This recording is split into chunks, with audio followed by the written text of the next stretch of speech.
అందరికీ నమస్కారం. నా పేరు అమృతవర్షిణి. నేను ఈ రోజు వివిధ ప్రాంతాల్లో ఉగాదిని ఎలా జరుపుకుంటారో చెప్పబోతున్నాను. హిందూ సాంప్రదాయం ప్రకారం ఉగాదిని ఆంధ్రప్రదేశ్, తెలంగాణ, కర్ణాటక, మహారాష్ట్రాల్లో విశేషంగా జరుపుకుంటారు. ఆంధ్ర, కర్ణాటకల్లో ఉగాదిగా పరిగణిస్తే మహారాష్ట్రలో గుడి పాడ్వాగా పరిగణిస్తారు. మరియు తమిళలు పుత్తాండుగాను, మలయాళీలు విషుగాను, సిక్కులు బైసాఖిగాను మరియు బెంగాలీలు పోయిలా బైసాఖిగాను జరుపుకుంటారు.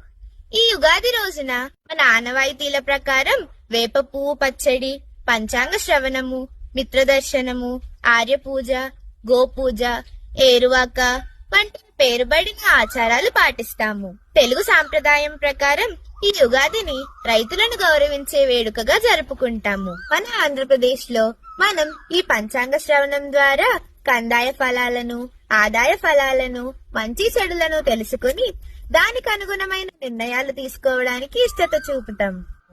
మరియు దీన్ని రైతులను గౌరవించే పండుగగానే కాకుండా దీనిని మనం అనుకునే పండుగగా జరుపుకునేదే ఈ ఉగాది పర్వదినం.